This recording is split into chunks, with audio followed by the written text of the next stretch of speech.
નમસ્કાર વિદ્યાર્થી મિત્રો, તમે છો મિત્રના સાથે. મિત્રો, ધોરણ 12ના ચેપ્ટર 4માં આજે આપણે અતિશય અગત્યનો ટોપિક ભણવાનો છે અને તે છે જાતીય સંક્રમિત ચેપ એટલે કે STIs. ક્લિયર? મિત્રો, સૌપ્રથમ આપણે સમજવું પડે કે જાતીય સંક્રમિત ચેપ એટલે શું.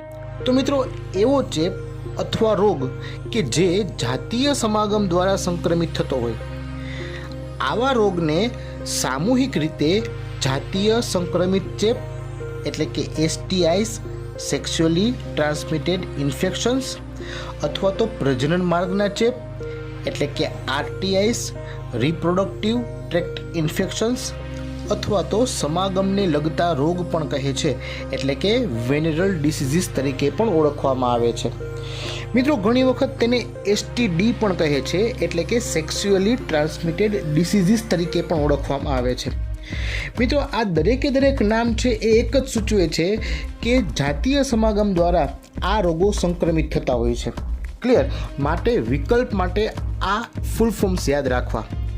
મિત્રો, આ ટોપિક નીટ અને ગુજકેટ માટે પણ અતિશય અગત્યનો છે.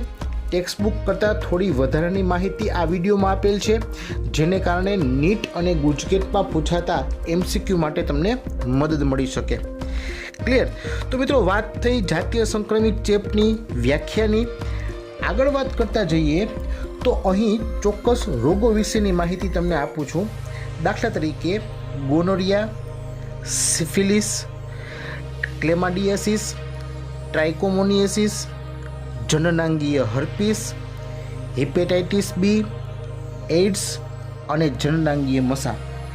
આ દરેક જાતીય સંક્રમિત રોગ છે. આ નામ યાદ રાખવા. તેમાં પણ સ્પેસિફિકલી જે એઇડ્સ છે, જે HIV દ્વારા ફેલાય છે, તે સૌથી ખતરનાક ચેપ છે. તો મિત્રો, અહીં તમારે એઇડ્સ અને HIVનું નામ પણ ખાસ યાદ રાખવાનું રહેશે. HIV in the sense human immunodeficiency virus અને AIDS acquired immunodeficiency syndrome. Clear? આગળ વાત કરીએ તો મિત્રો, આ રોગનો ફેલાવો કઈ રીતે થઈ શકે છે. તો સૌપ્રથમ ખાસ યાદ રાખવાનું કે સંક્રમિત વ્યક્તિ કોઈ હોય એટલે કે જેને ચેપ લાગેલો છે, આવી વ્યક્તિ માટે વપરાયેલ ઇન્જેક્શનની સોય અથવા તો તેના માટે વપરાયેલ વાઢકાપના સાધનોનો જો ફરીથી ઉપયોગ કરવામાં આવે તો તેના દ્વારા આ રોગનો ફેલાવો થઈ શકે છે. એ ઉપરાંત રુધિરાધાનથી પણ, એટલે કે એક વ્યક્તિ જે ચેપી વ્યક્તિ છે તેનું રુધિર કોઈ નોર્મલ વ્યક્તિને ચડાવવામાં આવે તો આ રુધિરાધાન દ્વારા પણ ચેપનો ફેલાવો થઈ શકે છે. એ ઉપરાંત ચેપી માતા દ્વારા તેના ગર્ભસ્થ શિશુમાં પણ આ ચેપ સંચારિત થાય છે. એટલે આ મુખ્ય 4 વસ્તુઓ યાદ રાખવી કે સંક્રમિત વ્યક્તિ માટે વપરાયેલ ઇન્જેક્શનની સોય અથવા વાઢકાપના સાધનો, એ ઉપરાંત રુધિરાધાન અને ચેપી માતા દ્વારા તેના ગર્ભસ્થ શિશુને આ રોગનો ચેપ લાગી શકે છે. પરંતુ મિત્રો, એક ખાસ વાત યાદ રાખવી કે હિપેટાઇટિસ B, જનનાંગીય હર્પીસ અને HIV આ 3 સિવાયના બાકીના જે અન્ય રોગોની વાત કરી, તેમનું જો વહેલા નિદાન થઈ જાય અને યોગ્ય સારવાર મળે તો તે સંપૂર્ણપણે સાધ્ય છે. એનો મતલબ કે તેમાં ચોક્કસ પરિણામો મળ્યા છે અને વ્યક્તિઓ સાજા થઈ શક્યા છે. ક્લિયર? પરંતુ હિપેટાઇટિસ B, જનનાંગીય હર્પીસ અને HIV છે તે સૌથી વધુ ખતરનાક અથવા તો જોખમી કહી શકાય. બરાબર છે? આગળ વાત કરીએ તો ચોક્કસ લક્ષણોને પણ આપણે યાદ રાખવા પડે. કોઈ વ્યક્તિને જો આ પ્રકારનો ચેપ લાગે તો તેનામાં કયા લક્ષણો અથવા તો ચિહ્નો જોવા મળે છે. મિત્રો, શરૂઆતમાં કોઈને જો ચેપ લાગે તો શરૂઆતના સમયમાં ગૌણ ચિહ્નો જોવા મળે છે. ફોર એક્ઝામ્પલ, જનનાંગીય વિસ્તારમાં ખંજવાળ આવી અથવા તો પ્રવાહી સ્ત્રાવ થવો, સામાન્ય દુખાવો પણ થઈ શકે અથવા સોજો પણ આવી શકે. ક્લિયર? આવા સામાન્ય ચિહ્નો દેખાય છે તો આ રોગની શરૂઆતનું લક્ષણ હોઈ શકે, પરંતુ તે સ્પેસિફિકલી આ રોગ માટે જ છે એવું જરૂરી નથી. ટેમ્પરરી કોઈ પણ સ્વચ્છતાના અભાવે પણ આવા લક્ષણો જોવા મળતા હોય છે. પરંતુ ઘણી વખત સંક્રમિત સ્ત્રીઓમાં આ રોગોના ચિહ્નો દેખાતા નથી અને તેને કારણે લાંબા સમય સુધી તેઓ અનિદાનિત રહે છે. એનો મતલબ કે તેઓ નિદાન કરાવતા નથી, કારણ કે ચિહ્નો ઓછા દેખાય અથવા ન દેખાય તો જેને કારણે નિદાનના અભાવે તેમનામાં આ લક્ષણો છે તે ધીમે ધીમે વધતા જશે. એ ઉપરાંત ઘણી વખત એવું પણ જોવામાં આવ્યું છે કે શરૂઆતમાં ચિહ્નો ન દેખાય અથવા તો ઓછા લક્ષણો દેખાય, એની સાથે સાથે સામાજિક કલંકનો ડર લાગે, જેને કારણે પીડિત દર્દી ઉપચાર નથી કરાવતા. મિત્રો, અહીં ડરવાની જરૂર નથી. કદાચ કોઈ પણ કારણે ચેપ લાગ્યો હોય તો તે ચેપનું યોગ્ય નિદાન અને ચોક્કસ સમયે શરૂઆતમાં જ જો સારવાર કરવામાં આવે તો આરામથી તેનાથી બચી શકાય છે. માટે સામાજિક ડરને ધ્યાનમાં રાખી અને ઉપચાર ન કરાવવો એ હિતાવહ નથી. ક્લિયર? કારણ કે ઘણી વખત એવું બને છે કે જો ઉપચાર કરવામાં ન આવે તો આ સમસ્યાઓમાં વધારો થાય છે. તેમાં પણ ચોક્કસ લક્ષણો જોવા મળે છે.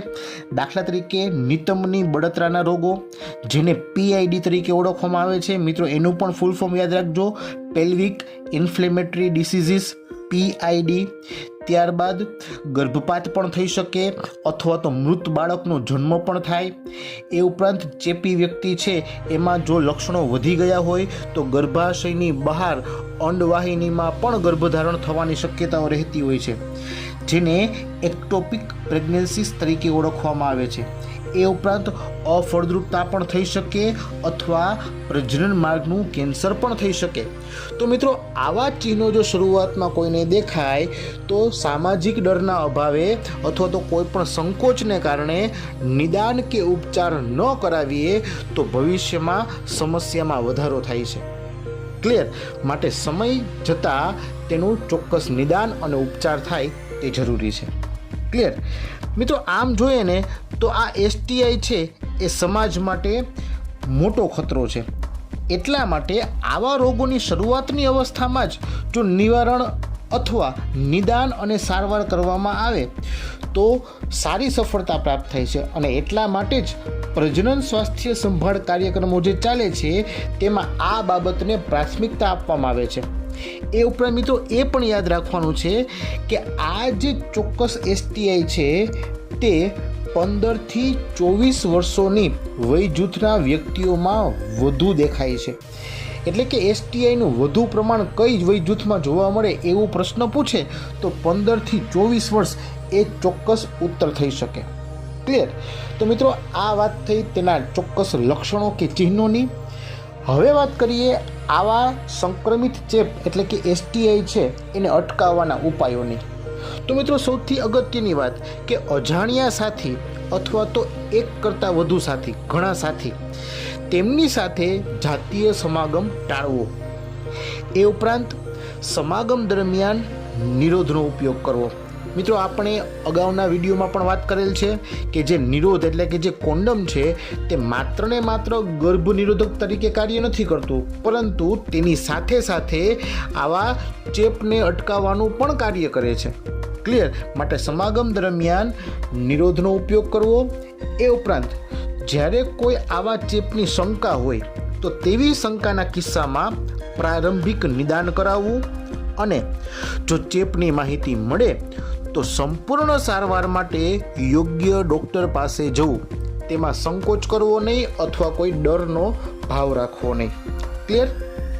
મિત્રો, એક ખાસ વાત યાદ રાખવા જેવી છે કે ચેપ લાગ્યા પછી ઈલાજ કરાવવો તેના કરતાં તેનો અટકાવ કરવો શ્રેષ્ઠ છે. ક્લિયર? એટલા માટે ચોક્કસ આપેલા સરળ સિદ્ધાંતોને અનુસરવામાં આવે તો ચેપ લાગતો અટકાવી શકાય છે અથવા તો લાગેલા ચેપમાંથી મુક્તિ પણ મેળવી શકાય છે. ક્લિયર? એ ઉપરાંત મિત્રો, નીટ સ્પેસિફિક વાતમાં અહીં તમને ચોક્કસ જાતીય રોગ, તેને રોગકારક સજીવ અને તેના લક્ષણો વિશેની માહિતી આપવામાં આવેલ છે. મિત્રો, અહીં આપણે આ જે STI છે તેના જે રોગકારક સજીવ છે તેને આધારે તેને 3 ભાગમાં વહેંચશું. બેક્ટેરિયા દ્વારા થતા STI, પ્રજીવ દ્વારા થતા STI અને વાયરસ દ્વારા થતા STI. એટલે કે બેક્ટેરિયા, પ્રજીવ અને વાયરસ આ ત્રણેય દ્વારા સેક્સ્યુઅલી ટ્રાન્સમિટેડ ઇન્ફેક્શન્સ થઈ શકે છે. ક્લિયર? સૌથી પહેલાં વાત કરીએ બેક્ટેરિયા દ્વારા થતા STIની તો તેમાં આવશે સિફિલિસ, ગોનોરિયા અને ક્લેમાઇડિયાસિસ. ત્યારબાદ પ્રજીવ દ્વારા જે STI થાય છે તેમાં આવશે ટ્રાઇકોમોનિયાસિસ, અને વાયરસ દ્વારા થતા STIમાં આવશે જનનાંગીય હર્પીસ, હિપેટાઇટિસ બી, એઇડ્સ અને જનનાંગીય મસા. ક્લિયર. એ ઉપરાંત મિત્રો ઘણી વખત ફૂગ દ્વારા પણ STI થતું હોય છે, જેમાં સ્પેસિફિકલી યીસ્ટ જે કેન્ડિડા છે તેનો સ્ત્રીઓના યોનિ માર્ગમાં ચેપ લાગતો હોય છે. બરાબર છે. પરંતુ આ ટેમ્પરરી ઇન્ફેક્શન હોઈ શકે, જેને ઇઝીલી દવા દ્વારા દૂર કરી શકાતું હોય છે. ક્લિયર. તો આમ જોઈએ તો મુખ્ય 4 સૂક્ષ્મજીવો બેક્ટેરિયા, પ્રજીવ, વાયરસ અને ફૂગ દ્વારા STI થાય છે તેની માહિતી. ક્લિયર. હવે મિત્રો આ દરેકે દરેક જે રોગ છે તેમાં કયા લક્ષણો જવાબદાર છે અને કયા સ્પેસિફિક રોગકારક સજીવ દ્વારા રોગ થાય છે તેની માહિતી મેળવીએ. તો સૌપ્રથમ વાત કરીએ બેક્ટેરિયા દ્વારા થતા STIની, જેમાં સૌપ્રથમ આવશે સિફિલિસ, જે ટ્રેપોનેમા પેલિડિયમ દ્વારા થતો રોગ છે. તેના સ્પેસિફિક લક્ષણો અહીં બાજુમાં દર્શાવેલ છે, પરંતુ તેમાં પણ ચોક્કસ યાદ રાખવા જેવા 2 લક્ષણો કે દુખાવા રહિત ફોલ્લીઓ જોવા મળે, ત્વચા પર આ પ્રકારની ફોલ્લીઓ થાય છે, અને જીભ કે મુખ ગુહાની છત પર સફેદ ડાઘ જોવા મળે છે. ક્લિયર. એ ઉપરાંત મિત્રો વાત કરીએ ગોનોરિયાની, તો નેસેરિયા ગોનોરી બેક્ટેરિયા દ્વારા આ ચેપ લાગે છે. આ ચેપમાં સ્પેસિફિકલી યાદ રાખવાનું કે યોનિ માર્ગમાં રસી થાય અને મૂત્ર જ્યારે પસાર થાય ત્યારે દુખાવો પણ થતો હોય છે. ક્લિયર. ત્રીજા રોગની વાત કરીએ તો ક્લેમાઇડિયાસિસ, જે ક્લેમિડિયા ટ્રેકોમેટિસ દ્વારા થતો રોગ છે. અહીં ખાસ યાદ રાખવું કે વૃષણ કોથળીમાં સોજો આવવો તે તેનું સ્પેસિફિક લક્ષણ છે, અને બાકીના લક્ષણો પણ તમારે યાદ રાખવાના થશે. ત્યારબાદ વાત કરીએ પ્રજીવ દ્વારા થતા STIની, જેમાં એક જ આવશે ટ્રાઇકોમોનિયાસિસ, જે ટ્રાઇકોમોનાસ વેજિનાલિસ દ્વારા થતો રોગ છે. મિત્રો આના લક્ષણોમાં સ્પેસિફિકલી યાદ રાખવાનું છે કે યોનિ માર્ગમાંથી પીડાશ પડતા દુર્ગંધ મારતા પ્રવાહીનો સ્ત્રાવ થાય, અને જેને કારણે યોનિ માર્ગની આસપાસ બળતરા અથવા તો ખંજવાળના ચિહ્નો જોવા મળતા હોય છે. ત્યારબાદ વાત કરીએ વાયરસ દ્વારા થતા STIની, તો તેમાં આવશે સૌપ્રથમ જનનાંગીય હર્પીસ, જે હર્પીસ સિમ્પ્લેક્સ વાયરસ દ્વારા થાય છે, જેની 2 જાત ઉપલબ્ધ છે, HSV1 અને HSV2. ક્લિયર. મિત્રો ઘણા લોકોમાં આના લક્ષણો જોવા મળતા નથી.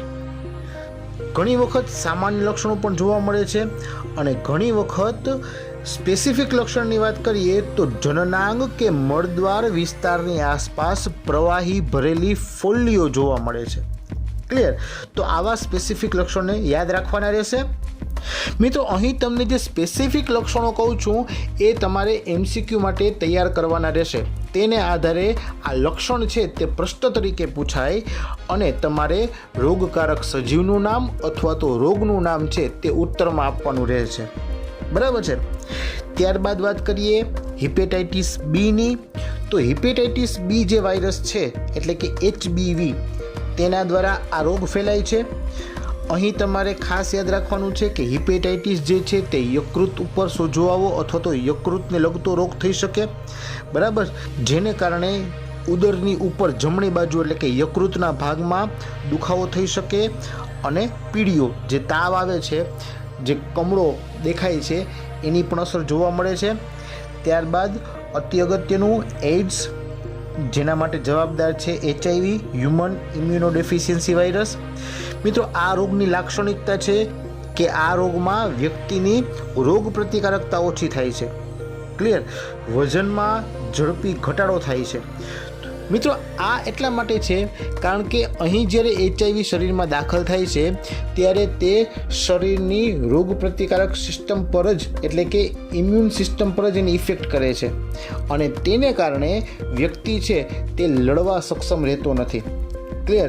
એનો મતલબ ઘણી વખત એવું પણ બને છે કે HIVનો ચેપ જેને લાગ્યો હોય છે તે વ્યક્તિમાં બીજા કોઈ બેક્ટેરિયા કે વાયરસનો ચેપ લાગી શકે છે, અને તે રોગિષ્ઠ વ્યક્તિ HIVથી નહીં પરંતુ બીજા કોઈ ચેપને કારણે મૃત્યુ પામે છે. એટલે ઘણી વખત એવું કારણ પણ પૂછાય છે અથવા એવું યાદ રાખવું કે એઇડ્સનો દર્દી એઇડ્સથી મરતો નથી. એનું કારણ એ જ કે તેનામાં જે રોગ પ્રતિકારકતા શક્તિ ઘટી ગઈ હોય છે તો તેને કારણે અન્ય રોગના ચેપ લાગવાથી શરીરની ઇમ્યુન સિસ્ટમ ડાઉન થવાથી તેનો પ્રતિકાર કરી શકતા નથી અને મૃત્યુ પામે છે. ક્લિયર. અને અંતે વાત કરીએ જનનાંગીય મસાની. તો મિત્રો, હ્યુમન પેપિલોમા વાયરસ એટલે કે HPV તેના દ્વારા આ રોગનો ફેલાવો થાય છે. તેમાં જનનાંગોની ફરતે મસા જોવા મળે છે અને ક્યારેક મળદ્વાર તથા ગર્ભાશયની ગ્રીવાનું કેન્સર પણ પ્રેરે છે. ક્લિયર. તો મિત્રો, અહીં જે સ્પેસિફિકલી રોગ, તેના ચોક્કસ રોગકારક સજીવ અને ચોક્કસ લક્ષણ કે જે દેખીતા ચિહ્નો છે તેની વાત કરી, તેને ખાસ નીટ અને ગુજકેટ માટે યાદ રાખીને તૈયાર કરવાના રહેશે. ક્લિયર. તો મિત્રો, આજનો પ્રશ્ન અહીં પૂર્ણ કરીએ એ પહેલાં આજના પ્રશ્નો કઈ રીતે પૂછી શકાય એ લખી લઈએ. તો પ્રશ્ન થશે, જાતીય સંક્રમિત ચેપ એટલે કે STI શું છે? સવિસ્તાર વર્ણવો. મિત્રો, બીજી રીતે પ્રજનન માર્ગના ચેપ વિશે વિસ્તૃત માહિતી આપો, એમ પણ પૂછી શકાય. અથવા તો જે ફૂલ ફોર્મ્સ આપેલા છે STD, STI, RTI અથવા તો VD, તેના ફૂલ ફોર્મ પણ પૂછી શકે. અથવા તો તેનો ફેલાવો, તેના લક્ષણો અને તેને અટકાવવાના ઉપાયો વિશે ચર્ચા કરો, એમ પણ પ્રશ્ન પૂછી શકાય. ક્લિયર. તો મિત્રો, આ પ્રશ્ન અતિશય અગત્યનો છે, આજે જ તૈયાર કરી લેજો. નેક્સ્ટ લેક્ચરમાં નવા ટોપિક સાથે આગળ વધીશું. ત્યાં સુધી વાંચતા રહેજો, તૈયારી કરજો. જય હિન્દ.